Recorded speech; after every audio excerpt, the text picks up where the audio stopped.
প্রিয়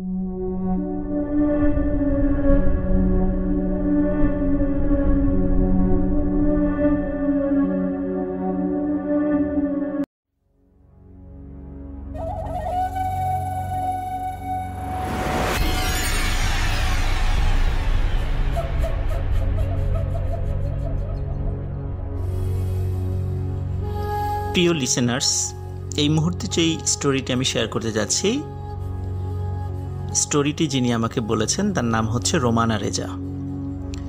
উনি পুরান ঢাকার ওয়ারিতে থাকেন। ইতোমধ্যে ওনার একটি স্টোরি আমি বলেছি, হসপিটাল কেন্দ্রিক একটি ঘটনা, যা আপনারা শুনেছেন এবং অনেকেরই ভালো লেগেছে বলে কমেন্ট করেছিলেন। তো রোমানা রেজা আপুর যে স্টোরিটি আমি শেয়ার করতে যাচ্ছি, ঘটনাটির সময় ছিল 1986 সাল। উনি সদ্য ইন্টারমিডিয়েট পরীক্ষা দিয়েছেন এবং ইন্টারমিডিয়েট পরীক্ষা দেওয়ার পর রেজাল্ট বের হতে 3-4 মাস সময় লাগতো। এই সময় সাধারণত মানুষ কোথাও ঘোরাফেরা করে বা ডিফারেন্ট কোনো অ্যাডমিশনের প্রিপারেশন নেয়।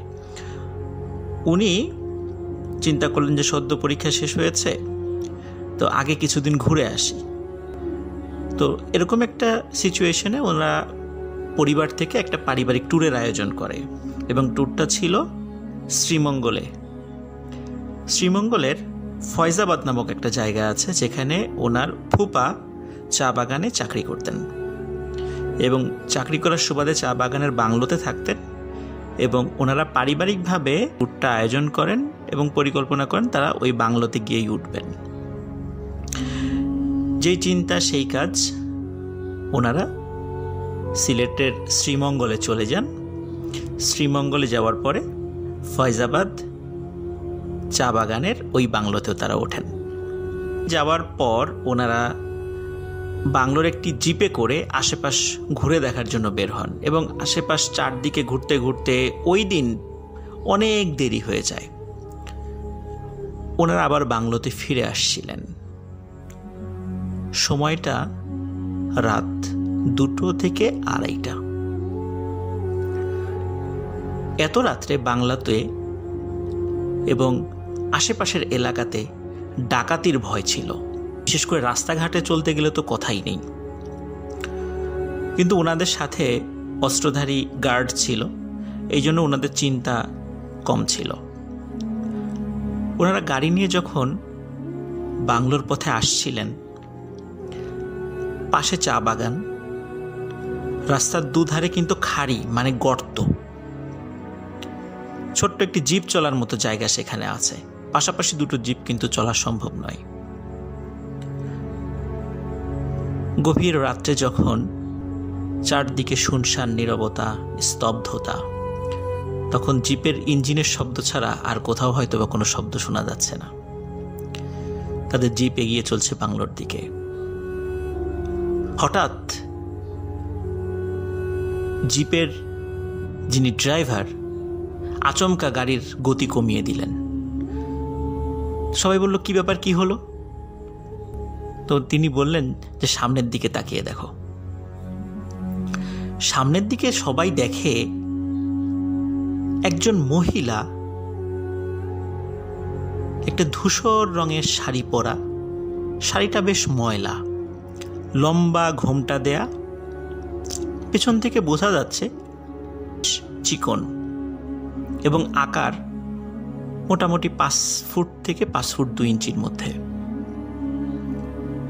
তিনি ঠিক রাস্তার মাঝখান দিয়ে হেঁটে যাচ্ছেন। জিপ বারবার হুইসিল দিলেও উনি ডানেও যাচ্ছেন না, বাঁয়েও যাচ্ছেন না।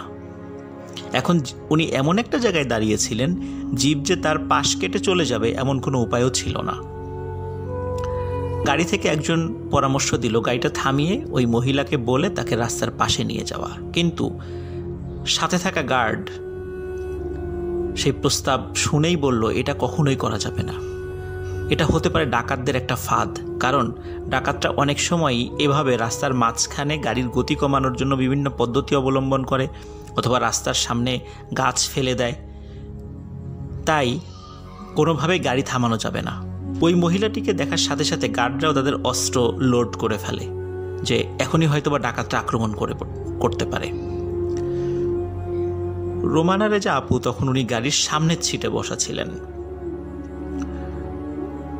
উনি ভয়ে বিভিন্ন দোয়া পড়া শুরু করেন। আসলে উনি ভূতের ভয়ে যে দোয়া পড়েছেন বিষয়টা এমন নয়, উনি ভয় পাচ্ছিলেন ডাকাতরা আক্রমণ করবে। বিভিন্ন দোয়া পড়তে পড়তে উনি একসময় শব্দ করে আয়াতুল কুরসি পড়া শুরু করেন।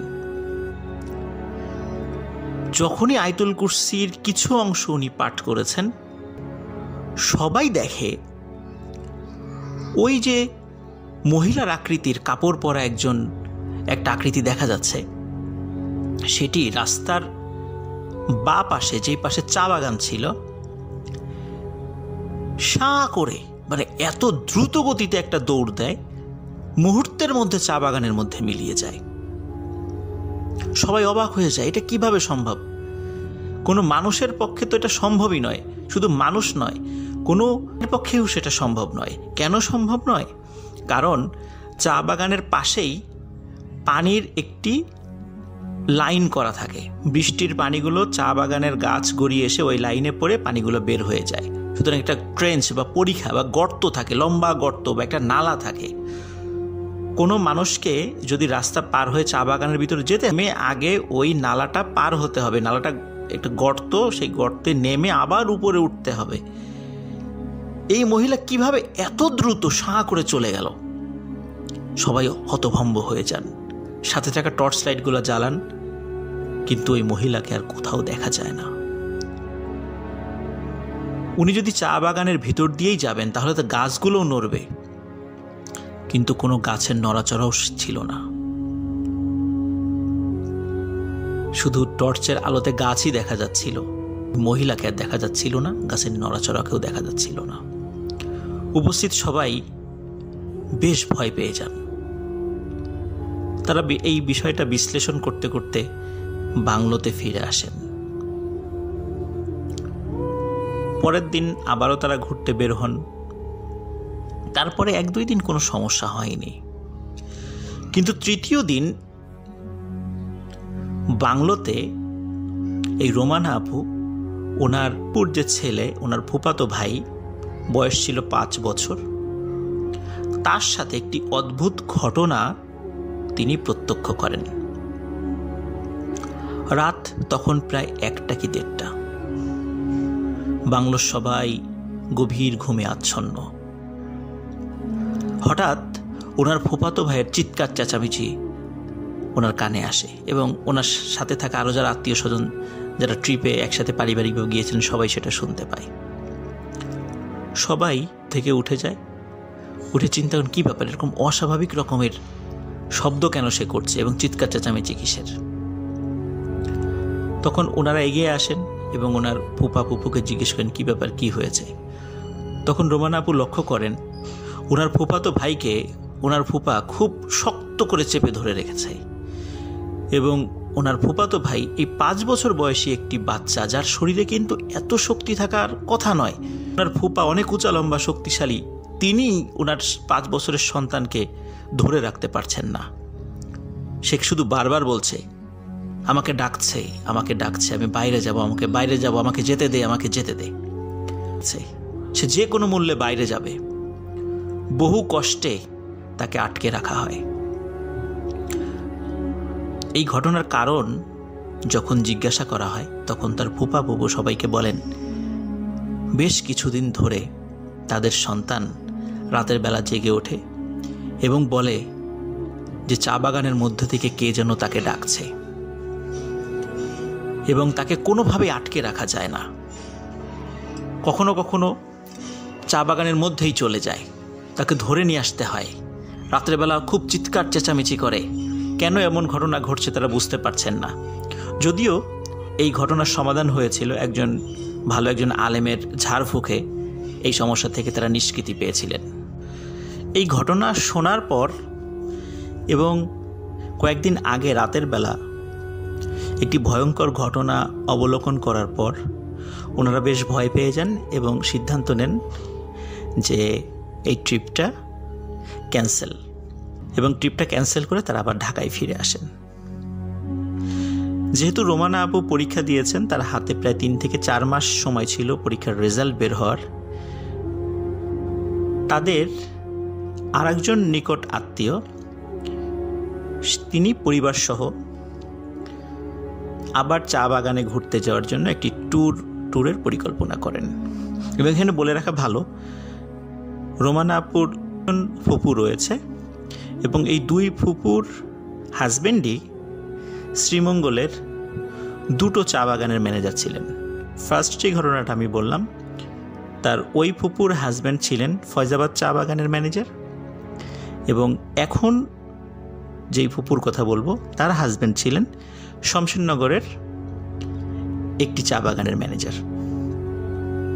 প্রথম ঘটনার কারণে ওই আত্মীয় এবং রোমানা আপু তারা শমশেরনগরের বা ফয়জাবাদের ওই ফুপুর বাসায় যেতে আগ্রহী ছিলেন না, যেহেতু সেখানে প্যারানর্মাল বিষয়গুলো ঘটছিল এবং ভয় পেয়েছিলেন। এই জন্য এই ট্যুরের সিদ্ধান্ত হয় যে তারা অন্য ফুপুর বাড়িতে বেড়াতে যাবেন। যথারীতি যে পরিকল্পনা সেই কাজ, তারা রওনা দিলেন। তাদের নিজস্ব গাড়িতে ঢাকা থেকে রওনা দেন। এই বাংলোটির নাম আমি বলবো, এটি একটি বিদেশি কোম্পানির একটি চা বাগান ছিল শমশেরনগরের। এই বাংলোর নাম রয়েছে ডবল চেরা বাংলো। ওই সময়ে পুরো শমশেরনগরে দোতলা বিশিষ্ট একটি মাত্রই বাংলো ছিল, সেটা হচ্ছে ডাবল চেরা বাংলো। এই ডাবল চেরা বাংলোতেই ওনার ফুপু এবং ফুপা থাকতেন।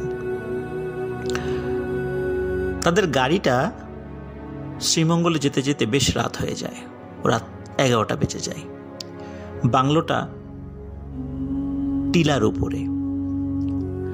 গাড়ি যখন টিলার উপরে উঠছিল, তখন রোমানা আপু হঠাৎ খেয়াল করেন যে গাড়ির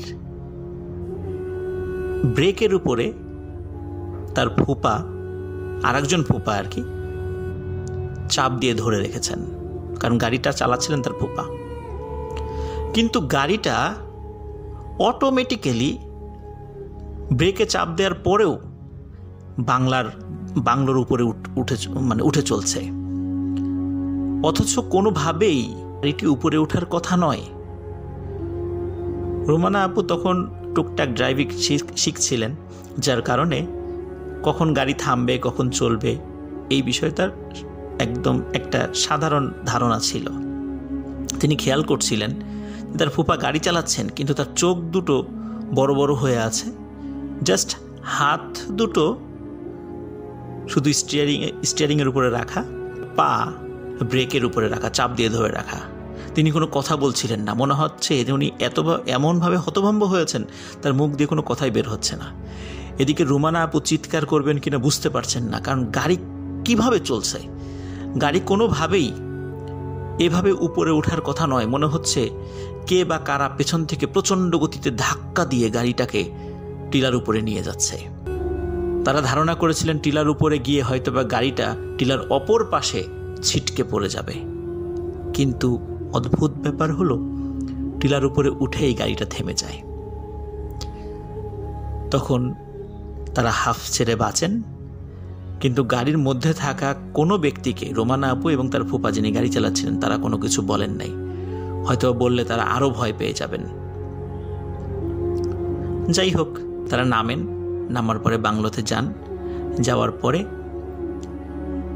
বাংলোতে থাকা রোমানা আপুর ফুপুকে এই গাড়ির ঘটনাটা খুলে বলেন। তখন তারা এই ঘটনাটা শুনে খুব বেশি অবাক হলেন না, এবং তাদের অবাক না হওয়া দেখে রোমানা আপু এবং তার আত্মীয় স্বজন তারা সেখানে গিয়েছিলেন, তারাই অবাক হন। কী ব্যাপার, এরকম একটা ঘটনা ঘটলো, ওনারা অবাক কেন হলেন না? জাস্ট এতটুকুই বললেন, ও তোমাদের সাথেও শুরু হয়েছে। তো ওনার কথার আসলে আগা মাথা ওনারা ওইভাবে কিছু বুঝতে পারেন নাই। পরের দিন ওনারা আশেপাশে ঘোরাঘুরি করে ক্লান্ত, রাতের বেলা ওনারা চলে এসেছেন। ওই রাত্রেও তেমন কোনো সমস্যা তারা ফেস করেননি। পরের দিন অদ্ভুত একটি ঘটনা ঘটে। পরের দিন ঘোরাঘুরি করে ওনারা মোটামুটি বিকালের মধ্যেই বাংলোতে ফিরে আসেন। বাংলোতে 3 জন স্টাফ ছিল, একজন ছিল চৌকিদার, আর একজন ছিল বাবুর্চি, আর একজন ছিল বেয়ারা বলে তাকে। এরা সাধারণত রোস্টার ডিউটি করে। চৌকিদার যিনি একদিন রাত্রে ডিউটি করেন, পরের দিন উনি রাত্রে নাইট ডিউটি করেন না, আরেকজন করেন, ওই 3 জনের মধ্যে আরেকজন করেন। এইভাবে ডিউটি করে রাত্রে ডিউটি দেওয়া হয়। ওই দিন যার রোস্টার ডিউটি ছিল তাকে নিয়ে একটি ঘটনা ঘটে। এখানে একটা বিষয় বলে রাখা ভালো, রোমানা আপুর ফুপু উনি শরীরে একটি তাবিজ পরতেন। যেহেতু বাংলাতে বিভিন্ন ধরনের সমস্যা হতো, এই জন্যই উনি তাবিজ ব্যবহার করতেন। একদিন ঠিক সন্ধ্যার পর উনি কিচেনের দিকে যান। এক্ষেত্রে বলে রাখা ভালো, বাংলোর মধ্যে কিচেন ছিল না, কিচেনটা ছিল বাংলোর কম্পাউন্ডের মধ্যেই, বাট বাংলোর বাইরে। সিমেন্টের এক ধরনের চুলা ছিল সেখানে, মাটি থেকে উঁচু, সেখানে রান্না হতো। উনি চিন্তা করলেন যে যেহেতু গেস্ট আসছে, দেখি পাহারাদাররা আসছে কিনা, ওদেরকে কিছু ইনস্ট্রাকশন দেওয়া যায় কিনা, এই চিন্তা করে উনি কিচেনের দিকে আগাতে থাকেন। হঠাৎ করে রোমানাপুর ফুপু উনি কাঁধে খুব ঠান্ডা নিঃশ্বাস ফিল করেন। মনে হচ্ছে ভারী এবং ঠান্ডা নিঃশ্বাস ওনার কাঁধের উপর পড়ছে। তো উনি থমকে যান যে কি ব্যাপার, এমনটা কেন হচ্ছে। হঠাৎ করে তার কানের কাছে একটি পরিচিত কণ্ঠ বলে ওঠে, তাবিজটা দে। এটা শোনার সাথে সাথে উনি মারাত্মক ভয় পেয়ে যান এবং ওনার গলার সাথে তাবিজটা ছিল, সুতো দিয়ে বাঁধা ছিল। উনি ডান হাত দিয়ে এক টানে তাবিজটা ছিঁড়ে ফেলেন এবং ছিঁড়ে ফেলেই সাথে সাথে ওনার শরীরের আঁচলে গিট দিয়ে বেঁধে ফেলেন এবং বেঁধে ফেলার সাথে সাথে উনি জোরে একটি দৌড় দিয়ে বাংলোর ভিতরে চলে আসেন। এসেই উনি সেন্সলেস হয়ে পড়ে যান। পানি ছিটা দিয়ে জ্ঞান ফেরায়। জ্ঞান ফেরানোর পর জ্ঞান ফিরেই উনি বলে, এই আমার তাবিজটা কোথায়? আমি শাড়ির আঁচলের সাথে গিট দিয়ে রেখেছিলাম। সবাই দেখে এবং রোমানা আপু দেখেন যে তার ফুপুর সেই শাড়ির আঁচলে গিট রয়েছে, কিন্তু গিটটি খোলার পরে দেখা যায় সেখানে তাবিজটি নেই। তখন বলা হয় যে আমাকে চৌকিদার ডাক দিয়েছিল। অদ্ভুত ব্যাপার হলো, চৌকিদার তখনও ডিউটিতে আসেই নাই। সাধারণত সন্ধ্যার পরেই ডিউটিতে চলে আসে। ওই দিন কোনো কারণে তার পরিবারের সদস্য অসুস্থ ছিল, এই কারণে তখনও চৌকিদার ডিউটিতেই আসেনি। কিন্তু অন্য 2 জন বেয়ারা ছিলেন এবং বাবুর্চি ছিলেন, তারা চলে এসেছিলেন। তাদেরকে জিজ্ঞাসা করা হলে তারা বলে, না তো চৌকিদার আসেনি, আপনি ভুল দেখেছেন, আমরা তো চৌকিদারকে দেখিনি। এই ঘটনা যেদিন ঘটে সেই রাত্রেই রোমানা আপু অদ্ভুত একটি ব্যাপার লক্ষ্য করেন। রাত তখন 2টো কি 2:30। হঠাৎ দোতলাতে, যেহেতু বাংলোটা দোতলা ছিল, ডবল চেরা বাংলো দোতলা, আমি শুরুতেই বলেছি, মনে হচ্ছে আসবাবপত্র কেউ টানা হেঁচড়া করে এক জায়গা থেকে আরেক জায়গা নিয়ে যাচ্ছে। উনি চিন্তা করলেন যে এত রাত্রে কে হতে পারে। ওনার আগ্রহ সৃষ্টি হয়, কিন্তু তারপরেও উনি বের হননি। সকালে ওনার ফুপুকে জিজ্ঞাসা করেন যে একটা শব্দ শুনলাম, এটা কি, আপনারা কি কেউ সরিয়েছিলেন? তখন তার ফুপু বলে, ও তুমিও শুনেছ? তখন রোমানা আপু বলে যে আপনার এই বাংলোতে আসলে কি ঘটে আমাকে একটু বলবেন?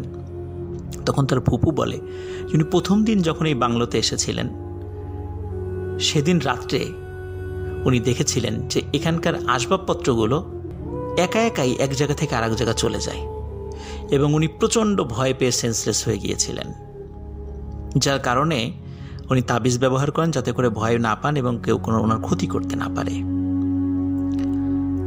আর ছোটোখাটো ব্যাপার এই বাংলো এবং এই টিলার আশেপাশে হরহামেশাই ঘটে। সকালে এই ধরনের কথা শোনার পর ওনারা আবারও সিলেটের এই ট্যুরটা ক্যান্সেল করে চলে আসেন। প্রিয় লিসেনার্স, রোমানা আপুকে ইতোমধ্যে আপনারা দেখেছেন।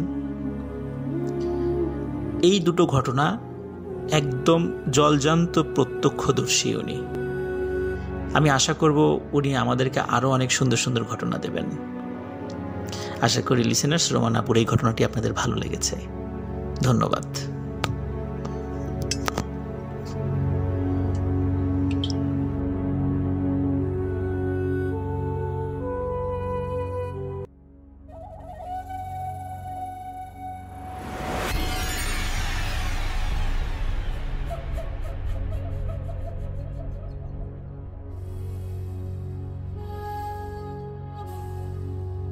আসসালামু আলাইকুম রাসেল ভাই, আশা করি ভালো আছেন সব সময়কার মতো। আপনাকে অসংখ্য ধন্যবাদ 22তম এপিসোডে আমার একটি ঘটনা প্লে করার জন্য। আপনার লিসেনার এবং ভক্তদেরকে অসংখ্য ধন্যবাদ জানাচ্ছি আমার ঘটনাটি শুনে পজিটিভ ফিডব্যাক দেওয়ার জন্য। আমি সাইফুল ইসলাম ঢাকার খিলক্ষেত থেকে বলছি। আমার গ্রামের বাড়ি হচ্ছে ব্রাহ্মণবাড়িয়া জেলায়। আজকে আমি যে ঘটনাটি প্লে করব সেটি আমার এক দূর সম্পর্কের আন্টির সাথে ঘটে যাওয়া। বলে রেখে ভালো, আমি পড়াশোনা কমপ্লিট করি আমার নানার বাড়ি থেকে।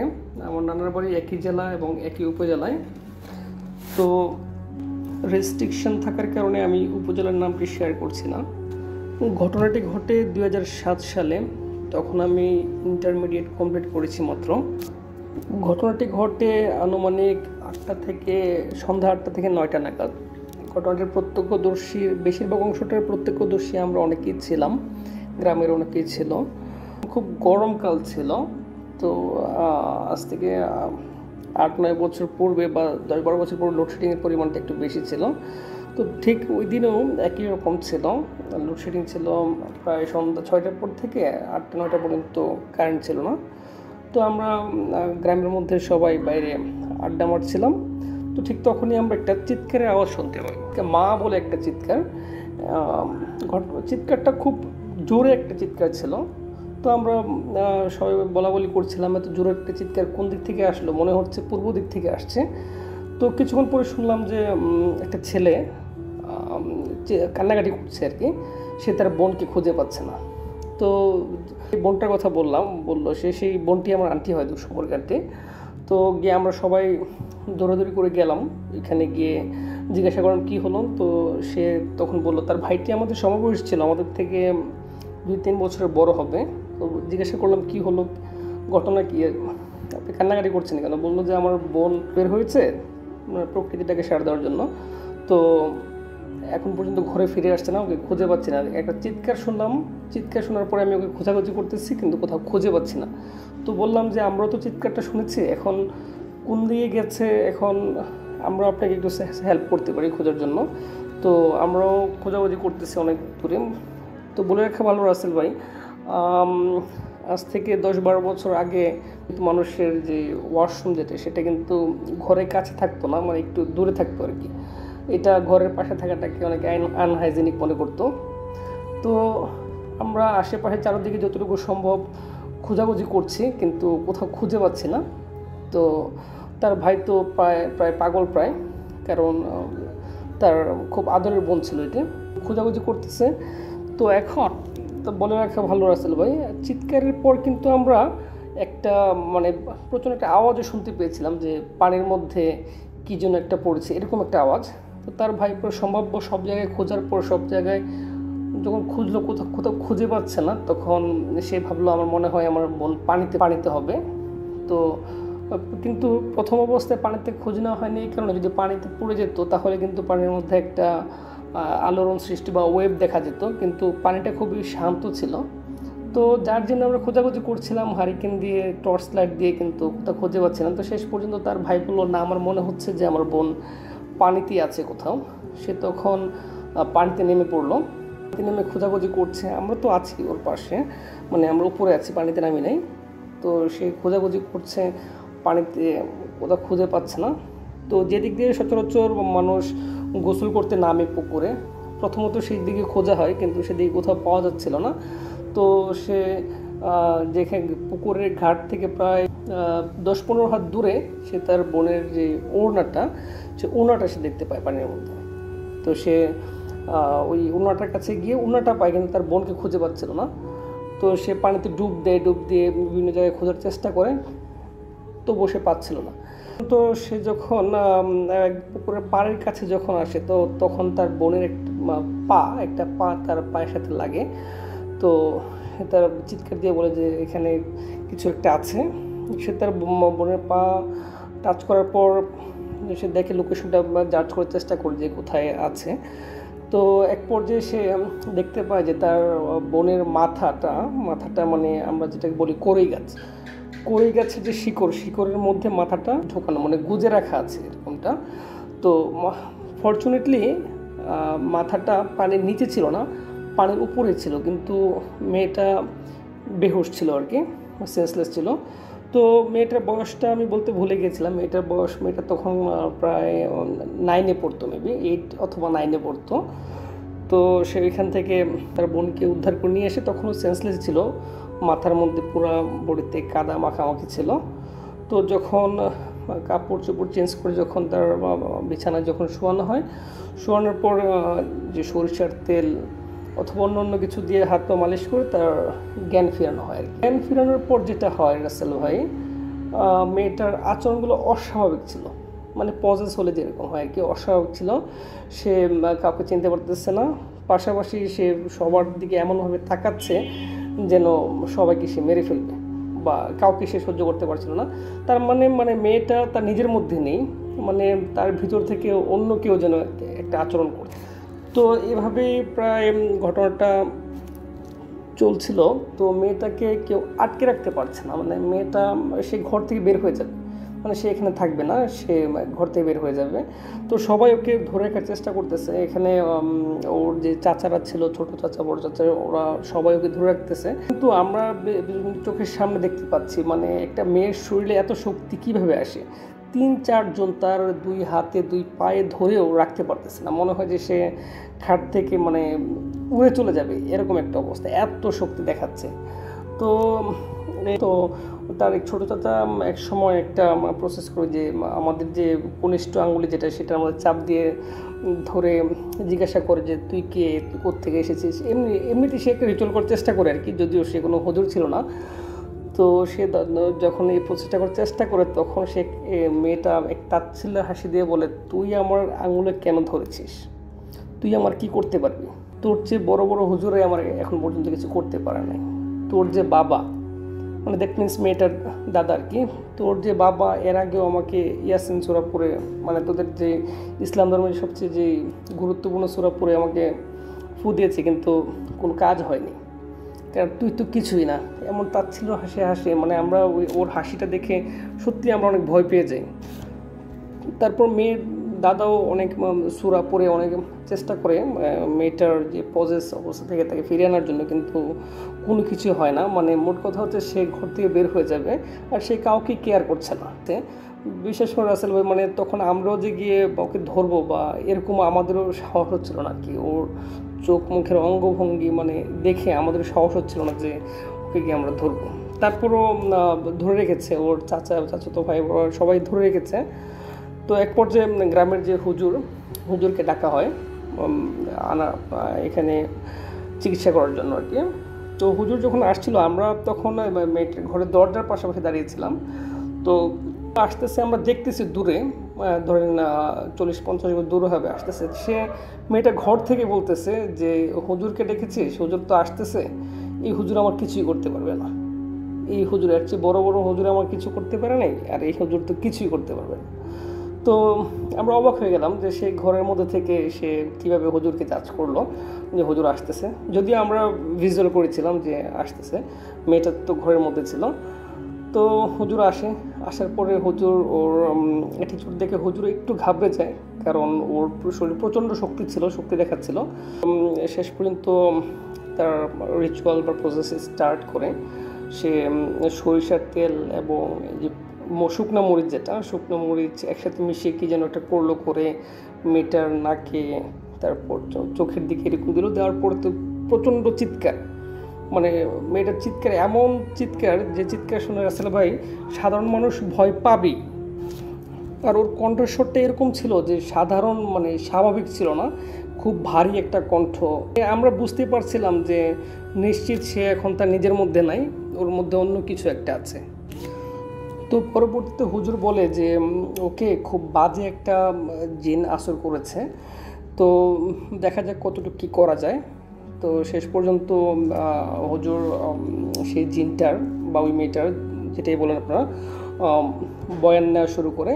তো বয়ানের মধ্যে এক পর্যায়ে মেয়েটা বলতে কি ওই সেই জিনটা বলে যে আমি ওকে অনেক করছিলাম। বলে রাখা ভালো, জিনটা মেয়ে ছিল।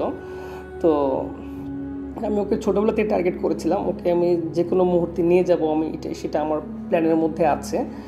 তো হুজুর জিজ্ঞাসা করে যে তুমি ওকে কেন নিয়ে যাবা, সে তোমার কি ক্ষতি করছে? তো বলার পর সে ডিটেলস বলে যে ছোটোবেলা তো মেয়েরা এই যে চড়ুইভাতি খেলে, তো চড়ুইভাতি খেলার সময় সে নাকি কোনো এক সময় যে ওদের বাসার পাশে যেটা গাব গাছ ছিল, সেই গাব গাছের নিচে নাকি চড়ুইভাতি খেলার সময় যে আগুন জ্বালিয়েছিল, আগুনে নাকি ওই জিনটা নাকি ঘর বাড়ি নাকি পুড়ে যায়। তো এটাও বলেছে, সেই জিনটা বললো আর কি, সে নাকি হিন্দু, সে নাকি প্রায় 1000 বছর পূর্বে নাকি ইন্ডিয়ার কোনো এক রাজ্য থেকে নাকি বাংলাদেশে এসেছে। সেটা হচ্ছে ওই যে ওই মেয়েটার মুখের ভাষা আর কি। তো এই কথা বলার পর এখন বলছে যে সেটা তো সে যেহেতু চড়ুইভাতি খেলতে গিয়ে আগুন জ্বেলেছে, তোমাদের ঘর পুড়ে গেছে, সেটা তো ছোটোবেলার কাহিনী, সে তো ছোটোবেলায় এগুলো করেছে, তো এখন তুমি তাকে কেন করছো, কেন বা ওর কাছে কেন আসছো? যে আমরা আমাদের ঘর বাড়ি পুড়ে ফেলার পর আমরা ওকে টার্গেট করেছি, ওকে যে কোনো সময় নিয়ে যাব, তো আজকে নিয়ে যেতে পারতাম, তো হয়তো কোনো একটা কারণে সম্ভব হয়নি, নিয়ে যেতে পারিনি, কিন্তু আমি ওকে নিয়ে যাবই যে কোনো মুহূর্তে, তোরা কিছুই করতে পারবি না। এখন যদি নিয়ে যেতে নাও পারি, ভবিষ্যতে কোনো একদিন হলো আমি এটাকে নিয়ে যাব। তো এইভাবে অনেক জিজ্ঞাসাবাদ চলতে থাকে রাসেল ভাই। তো জিজ্ঞাসাবাদের এক পর্যায়ে সেই জিনটা মানে তাকে ছেড়ে যেতে রাজি হয়। তো ছেড়ে যেতে রাজি হওয়ার সময় হুজুর একটা শর্ত দেয়। তো এর মধ্যে কিন্তু রাসেল ভাই অনেক রিচুয়ালে অনেক কিছুই করে, মেয়েটাকে আঘাত করে, লাঠি দিয়ে আঘাত করে, মানে অনেক কিছুই করে আমাদের সামনে। তো যখন সে চলে যেতে রাজি হয়, তখন হুজুর একটা কন্ডিশন দিল যে তুমি যাওয়ার সময় গরুর যে একটা হাড়, গরুর হাড়ের মধ্যে তোমাকে কামড় দিয়ে যেতে হবে। তো পুরোপুরি অস্বীকার, সে কখনোই সে গরুর হাড়ে কামড় দেবে না, অন্য যাই কিছু সে করবে, কিন্তু সে গরুর হাড়ে সে কখনোই কামড় দেবে না। তো হুজুরের কথা ছিল তোমাকে যদি যেতে হয় তাহলে তোমাকে ওই গরুর হাড়ে কামড় দিয়েই যেতে হবে। তো এইভাবে অনেকক্ষণ কথা কাটাকাটি হয়, বা অনেক রাগান্বিত চেহারা মেয়েটার বা জিনটা, অনেক রাগান্বিত চেহারা হুজুরকে বলে তুই আমার সাথে যা করতেছিস তোর কিন্তু আমি ক্ষতি করবই, তোরও ক্ষতি করব, মেয়েটারও ক্ষতি করব, তুই আমাকে ছেড়ে দেখো না, আমি এখন চলে যাব। হুজুর বলে না, তোমাকে এভাবে যেতে দেওয়া হবে না, তোমাকে গরুর হাড়ে কামড় দিয়েই যেতে হবে।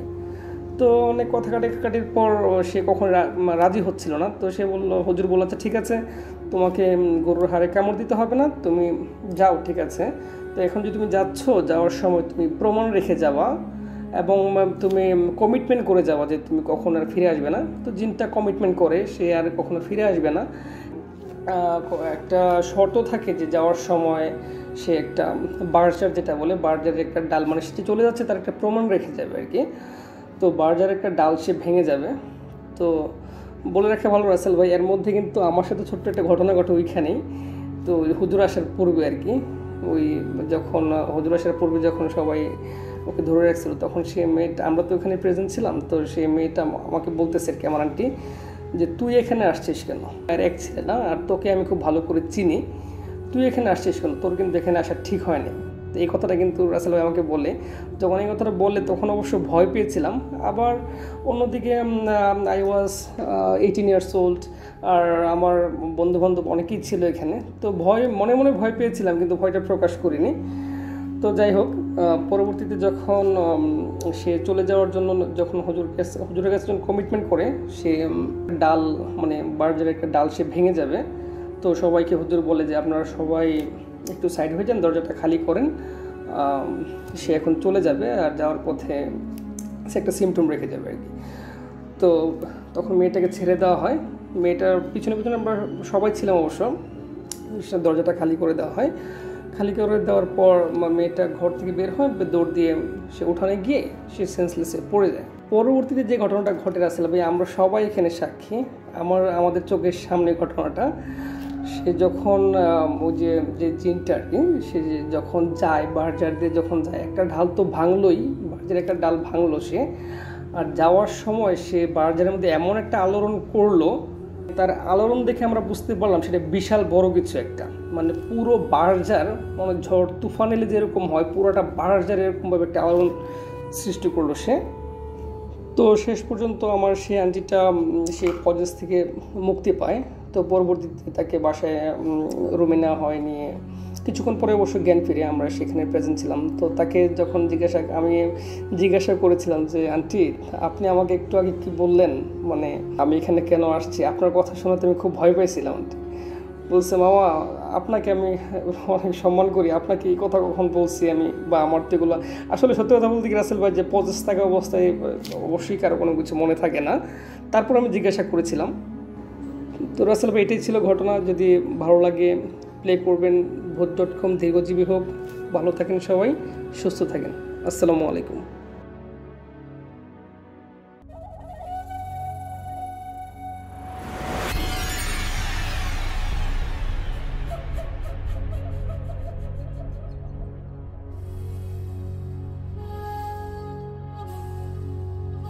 আসসালামু আলাইকুম।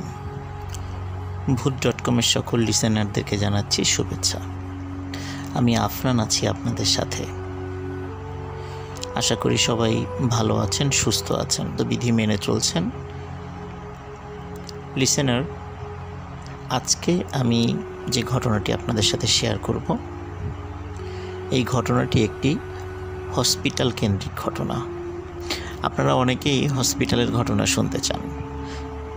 আমি আশা করব আজকের ঘটনাটি তাদের অনেক অনেক ভালো লাগবে। ঘটনাটির সময়কাল 1991 সাল। ঘটনাটি আমাকে যিনি দিয়েছেন ওনার নাম হচ্ছে রোমানা রেজা। ওনার বাড়ি পুরান ঢাকার ওয়ারিতে। 1991 সালে উনি ঢাকা ইউনিভার্সিটির ইংরেজি ডিপার্টমেন্টে পড়তেন। উনি খুব সাহসী একজন মানুষ ছিলেন। ওনার আম্মা হঠাৎ করে অসুস্থ হয়ে পড়ে এবং অসুস্থ হওয়ার পর বর্তমানে ঢাকার খুবই বিখ্যাত একটি বেসরকারি হসপিটাল, সঙ্গত কারণে নাম বলছি না, তো সেই হসপিটালে তাকে অ্যাডমিট করা হয়। এই হসপিটালটি তখন ছিল 3 তলা বিশিষ্ট এবং সেটা ছিল ইউ আকৃতির। আপনারা অনেকেই হয়তো বা বুঝেও থাকতে পারেন, কিন্তু তারপরও আমি নামটি বলবো না। এই হসপিটালটি নিচ তলাটায় বারান্দা ছিল, উপরের 2 তলায় কোনো বারান্দা ছিল না। নিচতলার বারান্দাটা কোনো রেলিং ছিল না, খোলা ছিল, মানে সেটা চারদিক থেকে খোলা এবং একটা পাশে সুন্দর মানে বাগান আছে। তো যখন ওনার আম্মাকে নিচতলাতে একটি কেবিন দেয়া হয়, ওনারা ওই রুমে ঢোকার পর খেয়াল করেন ওই রুমে দরজার উপরে, এটা কিন্তু ভেতর দিকে, রুমের ভেতর দিকে দরজার উপরে আয়াতুল কুরসি বা এরকম আরবিতে কিছু লেখা মানে দরজার উপরে লাগানো আছে। এটা হসপিটাল কর্তৃপক্ষ লাগাতে পারে, অথবা কোনো রুগী সেখানে এসেছে তারাও সেটা লাগিয়ে যেতে পারে, এটা যে কোনো কিছু হতে পারে। তো যেহেতু খুব সাহসী মানুষ ছিলেন আর উনি রাত জেগে স্টাডি করতে পছন্দ করতেন এবং খুব এনার্জেটিক ছিলেন, এই কারণে দেখা যেত তার কাছের কোনো আত্মীয় স্বজন যদি হসপিটালে রাতে থাকতে হতো, রাত জাগতে হতো, তারই ডাক পড়তো। যেহেতু তার নিজের আম্মা, এই জন্য উনি শুরু থেকেই রাত্রেবেলা থাকার সিদ্ধান্ত নেন, যে রাতের বেলা তার আম্মার সাথে উনিই থাকবেন। দিনের বেলা অন্যরা থাকতো এবং উনি সন্ধ্যার দিকে চলে আসতেন। এবং সারা রাত থাকতেন। সকালবেলা আবার অন্য আত্মীয় আসলে তাকে বুঝিয়ে দিয়ে উনি আবার বাসায় চলে যেতেন। তো প্রথম 2 দিন খুব বেশি সমস্যা হয়নি। 3 নম্বর দিন রাত ওনার ভাষ্য অনুযায়ী আনুমানিক 2টো বা 2:30টা বাজে। কেবিনের পেছন দিকের যে দরজাটা, দরজার সাথে বারান্দা রয়েছে এবং বারান্দার ওই পাশেই রয়েছে বাগান। তো উনি চেয়ারে হেলান দিয়ে বসেছিলেন। উনি হঠাৎ করে দেখছেন জাস্ট গোড়ালি থেকে নিচ পর্যন্ত 2টো পা, এবং এই পা দুটো খুবই উজ্জ্বল, টিউবলাইট যেভাবে আলোকিত হয় ঠিক তেমন পা দুটি ঠিকই তেমন। হেঁটে হেঁটে উনি দেখছেন যে ওই বাগান থেকে হেঁটে হেঁটে আসলো, বারান্দা দিয়ে এসে বারান্দা একটু দাঁড়ালো, আবার হেঁটে হেঁটে তাদের রুমের মধ্যে ঢুকলো, মানে সেই কেবিনের মধ্যে ঢুকলো, এবং আবার রুমের মধ্যে কিছুটা পায়চারি করে আবার যে দরজাটা আছে সেই দরজাটা দিয়ে সে চলে গেল। তো উনি প্রথমে চিন্তা করছেন যে হয়তোবা টানা 2 রাত ভালো ঘুম হয়নি, রাত জাগা হয়েছে, তৃতীয় রাত উনি হয়তোবা ভুল দেখেছেন কিনা, নাকি স্বপ্নের মধ্যে জিনিসটা দেখেছেন। উনি আসলে ঠিক বুঝতে পারছিলেন না উনি কি আসলে স্বপ্ন দেখেছেন নাকি সত্যিই দেখেছেন। উনি মানে নিজেকে বিশ্বাস করতে পারছিলেন না। উনি উঠে গিয়ে পাশে যে বেসিন ছিল, বেসিন থেকে চোখ ধুয়ে আসলেন, এবং উনি বুঝতে পারছিলেন উনি যেটা দেখেছেন উনি সেটা ঠিক দেখেছেন। কিন্তু ওনার মনে হলো যে ওনার বিশ্রামের প্রয়োজন। এই জন্য সকালবেলা যখন ওনার আব্বা হসপিটালে আসেন তখন ওনার আব্বাকে বলেন যে আমার তো একটু বিশ্রামের প্রয়োজন, আমি মনে হয় একটু বেশি পরিশ্রান্ত হয়ে গেছি, চোখে উল্টাপাল্টা দেখছি, তো আমি বাসায় চলে যাই, বাসায় গিয়ে ভালো করে ঘুম দেই, রাতের বেলা আমি আর একা থাকবো না, তাতে আরেকজনকে পাঠিও। তার মানে হচ্ছে মানে উনি আর একা থাকবে না, সাথে আরেকজন লোককেও পাঠাতে বলেছেন উনি। তো ওনার আব্বা বলল ঠিক আছে, তার খালাকে উনি পাঠিয়ে দেবেন, তাহলে উনি আর ওনার খালা আর ওনার আম্মা 3 জন থাকবেন রুমে। তো সে কথাই হলো। উনি বাসায় গিয়ে ফ্রেশ হয়ে লম্বা একটা ঘুম দেন। উনি আবার সন্ধ্যায় ওনার খালাকে নিয়ে চলে আসেন। চলে আসার পর অদ্ভুত কিছু ব্যাপার ঘটতে থাকে। সেটা হচ্ছে যে খালা কিন্তু রাত জাগার প্রিপারেশান নিয়ে আসছেন, এবং উনি সারাদিন ঘুমিয়েছেন যাতে করে উনি রাত জাগতে পারেন। কিন্তু খালা যখনই ওই রুমের মধ্যে আসেন, আসার সাথে সাথে উনি বলেন যে আমার খুব ঘুম পাচ্ছে, আমি বসে থাকতে পারছি না। উনি সাথে সাথে পাশে যে চেয়ার ছিল সেই চেয়ারে বসে পড়েন এবং ঘুমিয়ে যান, এবং ওনাকে অনেক ডাকাডাকি করে, কিন্তু উনি ঘুমের ভেতরে বলতে থাকেন যে আমি কিছুতেই চোখ খোলা রাখতে পারছি না, এত ঘুম আমার কেন আসছে আমি জানি না। তার মানে এটা বলতে বলতেই উনি একদম মানে ঘুমিয়ে যান, ওনাকে আর কোনোভাবেই জাগানো সম্ভব হয় না। তখন এই রোমানা আপু উনি যেটি করেন সেটা হচ্ছে যে উনি চিন্তা করেন যাক আজকে রাত্রে আমাকে জাগতে হবে। অন্য দিনের মতোই স্বাভাবিকভাবেই উনি ওনার আম্মার পাশে পায়ের দিকে উনি ওই হসপিটালে বেডের সাথে একটু হেলান দিয়ে উনি বসে আছেন। তো হঠাৎ করে মনে হলো যে উনি একটু বারান্দায় গিয়ে পায়চারি করবেন। উনি বারান্দার দিকে যান। বারান্দার দিকে গিয়ে হঠাৎ করে একটা জায়গায় ওনার চোখ আটকে যায়। উনি দেখেন ওনাদের যে বারান্দাটা, এই বারান্দা বরাবর ঠিক অপোজিট পাশে দোতলাতে একটি রুমের লাইট জ্বালানো। আমি আগের থেকে বলে নিয়েছি দোতলাতে কোনো বারান্দা ছিল না, সেটা সরাসরি রুমের মতো আর কি, মানে সেই রুমে কোনো বারান্দা নেই। তো উনি খেয়াল করেন ওই রুমের মধ্যে স্পষ্টভাবে দেখা যাচ্ছে যে সাদা কাপড় পরা কিছু একটা দাঁড়িয়ে আছে। উনি ভালো করে খেয়াল করেন যে সাদা কাপড় পরা যেটা দাঁড়িয়ে আছে সেটার আকৃতিটা অন্যান্য সাদা কাপড় পরা কোনো মানুষের মতো নয়, একটি লাশ যখন কবর দেওয়া হয়, এই কবর দেওয়ার সময় যখন একটি লাশকে কাফনে পেঁচানো হয়, মাথাটা যেমন বাঁধা হয়, ঠিক সেইভাবে একটি লাশ দাঁড়িয়ে আছে। লাশটি কাফনে মোড়ানো, মাথার উপরে বাঁধা।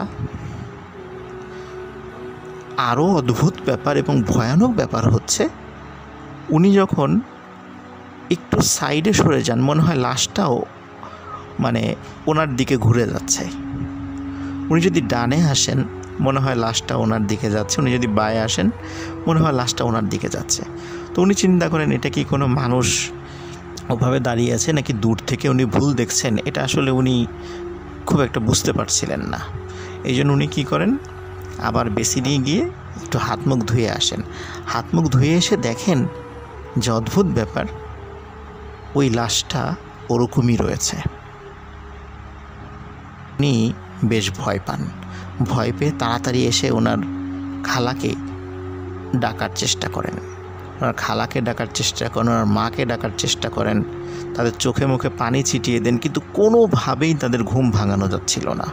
এটা কিন্তু অদ্ভুত ব্যাপার, কারণ একটা মানুষের ঘুম ভাঙানোর জন্য যত চেষ্টা করার দরকার উনি করেছেন, কোনোভাবেই তাদের ঘুম ভাঙানো যাচ্ছিল না। কেন এত বেশি ঘুম এসেছিল, এটা আসলে উনি বুঝতে পারছিলেন না। পরবর্তীতে উনি যখন ভয়ে ভয়ে আবার দোতলার ওই জানালার দিকে তাকান, তখন দেখেন ওটার ভেতরের ওই রুমের লাইট বন্ধ হয়ে গেছে এবং ওখানে কেউ নেই। প্রথমে উনি ভাবেন যে হয়তো বা উনি ভুল দেখেছেন, কিন্তু সকালবেলা উনি দোতলার ওই জায়গাটাতে, ওই রুমের ওইখানে যান, গিয়ে দেখেন সেই রুমটা তালাবন্ধ এবং মনে হচ্ছে গত কয়েক মাসে ওই রুমে কোনো রুগী আসেনি। রুমটা বেশ ময়লা আবর্জনা রয়েছে। ওইখানে একজন নার্সকে জিজ্ঞেস করেন যে গতকালকে কি এইখানে কোনো রুগী ছিল? তখন নার্স খুব অবাক হন যে কেন আপনি এই প্রশ্ন করছেন কেন? তখন উনি বলেন যে গতকালকে রাত্রে আমি এইখানে একজন মানুষকে দেখেছি সাদা কাপড় পরা। তখন নার্স খুব হেসে দেন যে ইম্পসিবল, এটা হতেই পারে না, গত কয়েক মাসে এই রুমে কোনো মানুষ ঢোকেনি, বারান্দা নাই, সুতরাং এখানে তো অন্য পাশ থেকে মানুষ আসার কোনো সুযোগই নাই, আপনি ভুল দেখেছেন। উনি বলছেন না, আমি এইখানেই দেখেছি। কিন্তু নার্স বলে আপনি, এটা অসম্ভব, এখানে কোনো মানুষ গত কয়েক মাসে আসেনি, এই রুমে পরিষ্কারও করা হয়নি এবং এখানে কোনো রুগীও আসেনি, আপনি ভুল দেখেছেন। তখন ওনার মনে খটকা লাগে, তাহলে আমি রাত্রে কি দেখলাম, এটা এই কাফন পরা, এটা কি দেখলাম? তো উনি আসলে নিজের মনকে বিশ্বাস করাতে পারছিলেন না। প্রথম দিন উনি যেই বডি ছাড়া পা দেখেছিলেন, এটা প্রথমে কাউকে বলেননি, কিন্তু এই ঘটনাটা ঘটার পরে উনি আর অন্যান্য আত্মীয় স্বজন, ওনার মা, ওনার খালা, ওনার বাবার সাথে ঘটনাটা শেয়ার করেন। ঘটনাটা শেয়ার করার পরে তারা বলেন যে তুমি এটা ভুল দেখেছো, ওটা হয়তো অন্য কোনো মানুষও থাকতে পারে, এই বলে তারা তাকে সান্ত্বনা দেন। এর পরে কয়েকদিন কোনো ধরনের কোনো সমস্যা হয়নি, স্বাভাবিক ছিল, উনিও স্বাভাবিকভাবে ছিলেন। কিন্তু একটা অদ্ভুত ঘটনা ঘটে যায় এর ঠিক 5 থেকে 7 দিনের মাথায়। ওনাদের নিচতলায় ঠিক পাশের রুমে, নিচতলাতেই ঠিক পাশের রুমে একটি ঘটনা ঘটে। সেটা হলো সকালবেলা খুলনা থেকে, ওনার ভাষ্য অনুযায়ী খুলনা থেকে একটি রুগী আসে, যার গুরুত্বপূর্ণ অর্গানগুলো টোটালটাই নষ্ট হয়ে গিয়েছিল। তো এরকম একটি রুগী যখন সেখানে নিয়ে আসা হয়, নিয়ে আসার পরে ওই রুগীর সাথে বেশ কিছু আত্মীয় স্বজন ছিলেন, তারা খুব কান্নাকাটি করছিলেন।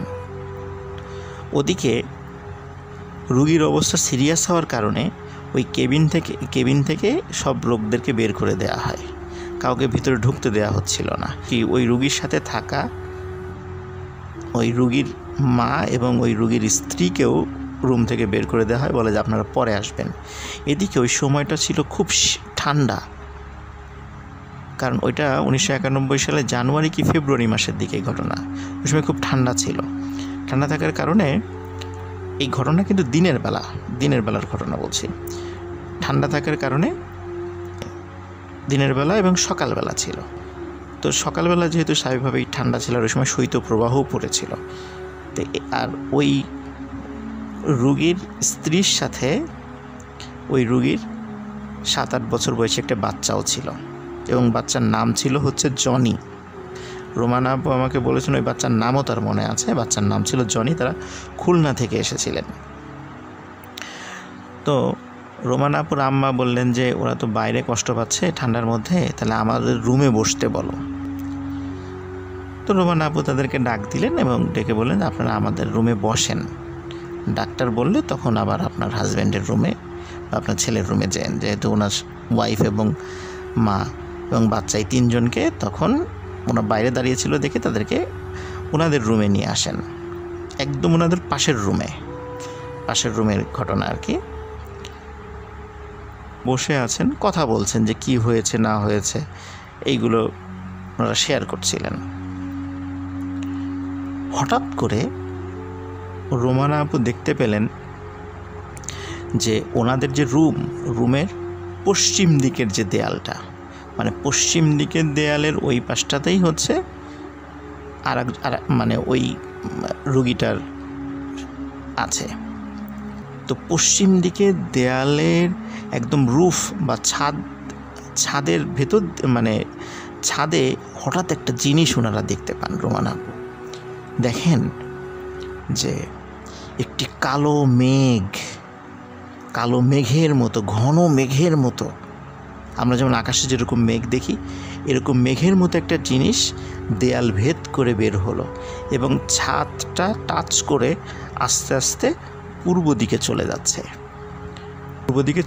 উনি অবাক হয়ে সেটা দেখছেন এবং পূর্ব দিকে গিয়ে মনে হলো যে একটু দাঁড়ালো, মেঘটা দাঁড়ালো, তারপর আবার পূর্ব দিকে দেয়ালের সাথে আস্তে করে মিলিয়ে গেল। তখন রোমানা আপুর আম্মু তাকে বলেন যে রোমানা, আমি যেটা দেখেছি তুমিও কি সেটা দেখেছো? বলে হ্যাঁ মা, আমিও তো সেইটাই দেখেছি। তখনই দেয়ালটা ভেদ করে চলে গেছে ওই মেঘটি। তখন ওনাদের রুমে একজন নার্স প্রবেশ করে ওই 2 জন মহিলা এবং ওই বাচ্চা তাদের উদ্দেশ্যে বলে যে আপনাদের রোগী মারা গেছে। তারা তো ছুটতে ওই চলে যায়, কিন্তু তারা কিন্তু ওই মেঘটা দেখেনি। একটা অদ্ভুত ব্যাপার যে কেন ওই মেঘটা পশ্চিম দিকের ওই পাশ থেকে বের হয়ে এসে আবার পূর্ব দিকের দেয়ালের দিক দিয়ে মিলিয়ে গেল, কেন এটা হলো?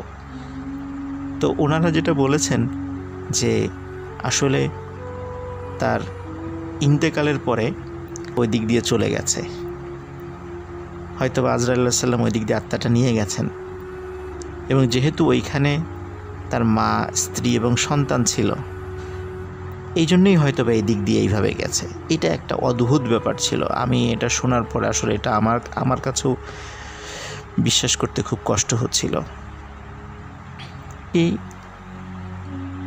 আমার ধারণা ছিল যে হয়তো বা এখানেই শেষ, কিন্তু আর একটা বিষয় এখানে যুক্ত হয়। সেটা হচ্ছে 1991 সালে ওনার আম্মা অসুস্থ ছিল, ঠিক 2010 সালে একই হসপিটালে ওনার আব্বাকে ভর্তি করায়। ওনার আব্বা একজন গভর্নমেন্ট অফিসার ছিলেন, মোটামুটি খুবই ভালো লেভেলের একজন কর্মকর্তা ছিলেন। তো যার কারণে ওখানে ভিআইপি কেবিনে তাকে ওঠানো হয়। আর ওইটা ছিল, উনি আমাকে বলেছেন ওই হসপিটালের দোতলাতে 207 নাম্বার রুমে ওনারা অবস্থান করছিলেন, কিন্তু পরবর্তীতে ওনার আব্বার অবস্থা খারাপ হওয়ার কারণে আইসিইউতে একটু শিফট করা হয়।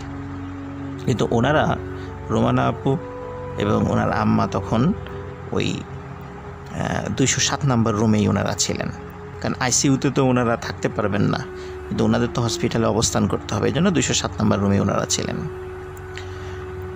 তো ওনারা খেয়াল করলেন ওনাদের পাশে এক রুম পরে 209 নাম্বার রুমে সাদা কাপড় পরা অধিকাংশ লোকই সাদা কাপড় পরা, মনে হচ্ছে খুব সম্ভ্রান্ত বংশের এবং পরহেজগার পরিবারের বেশ কিছু লোক, কিছু মহিলা, কিছু পুরুষ একজন রুগীকে নিয়ে আসলো। রুগীকে নিয়ে আসার পরে ওই রুমের মধ্যে থেকে গুঞ্জন শুনছে যে তারা কথা বলছে, এবং ওনাদের কয়েকজন আত্মীয় স্বজন রুমের বাইরেও দাঁড়ানো। মানে আপু খুব অবাক হচ্ছেন, কি মানে ওনাদেরকে দেখে খুব সম্ভ্রান্ত এবং পরহেজগার বলে মনে হচ্ছে।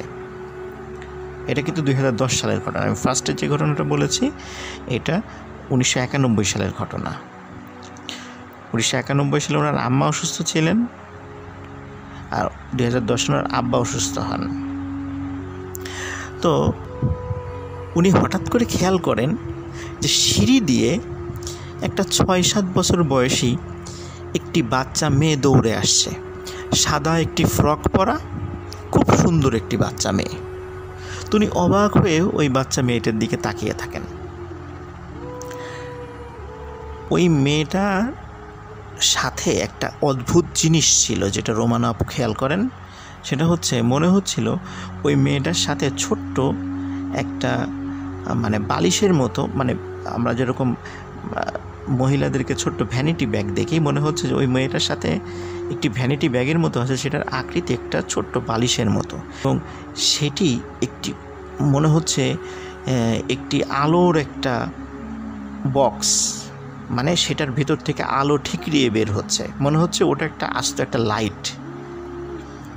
মেয়েটি দৌড়ে দৌড়ে কী করলো, ওই 209 নাম্বার রুমটাতে চলে গেল। 209 নাম্বার রুমে ঢোকার কয়েক সেকেন্ডের মধ্যেই ওই রুম থেকে আর্তনাদের শব্দ, সবার কান্নার শব্দ। তো উনি ছুটে ওই রুমে চলে গেলেন, গিয়ে দেখলেন যে ওই বেডে একটি পুরুষ এবং বয়স্ক পুরুষের মৃতদেহ পড়ে আছে, এবং ওই রুমে কোনো বাচ্চা মেয়ের কোনো নিদর্শনই নাই। উনি চিন্তা করলেন যে তাহলে এই পাশে ওয়াশরুম হয়তো বা থাকতে পারে, ওয়াশরুমের দিকে যেতে পারে বাচ্চা মেয়েটা। উনি দেখলেন না, এই রুমটার সাথে অ্যাটাচ ওয়াশরুম নাই, বারান্দাও নাই। তাহলে ওই মেয়েটা কোথায় গেল? ওই সময় যেহেতু মানুষ মারা গিয়েছে, ভুল হয়ে কাউকে জিজ্ঞেস করা যাচ্ছে না, কিন্তু পরবর্তীতে লাশ বের করার সময় ওই রোগীর একজন আত্মীয়ের কাছে জিজ্ঞেস করেছিলেন যে আচ্ছা, একটু আগে আমি একজন মেয়েকে ঢুকতে দেখেছি, আপনারা কি দেখেছেন? বলে কই না তো, আমাদের সাথে কোনো মেয়ে, ছোটো বাচ্চা মেয়ে আসে নাই, আর আমরাও কোনো মেয়েকে দেখি নাই। উনি খুবই অবাক হন যে তাহলে আমি কি দেখলাম। উনি প্রথম 1991 সালে যে ঘটনাটা ফেস করেছিলেন, যে একটি মেঘের মতো মেঘ চলে গেল, তারপর একজনের মৃত্যু হলো, আবার একটি বাচ্চা মেয়ে সে ওই রুমে ঢুকলো, কয়েক মুহূর্তের মধ্যে তার মৃত্যু হয়ে গেল। উনি কি দেখলেন, কি ছিল ঘটনা? এই রহস্যর আজও কুলকিনারা হয়নি। কেন্দ্রিক এই ঘটনাটি রোমান আপু আমাকে শেয়ার করেছেন। লিসেনার, আশা করি আপনাদের সবার ভালো লেগেছে। সবাই ভালো থাকবেন, সুস্থ থাকবেন। রাসেল ভাইকে অসংখ্য ধন্যবাদ এই প্যান্ডেমিক সিচুয়েশনের মধ্যে মুহূর্ত.com-কে চালিয়ে নেওয়ার জন্য। লিসেনার, আপনাদেরকেও ধন্যবাদ, আপনার ধৈর্য ধরে আমাদের সাথে আছেন। আমাদের জন্য দোয়া করবেন, আমরাও আপনাদের জন্য দোয়া করি। সবাই সুস্থ থাকবেন, ভালো থাকবেন। আসসালামু আলাইকুম।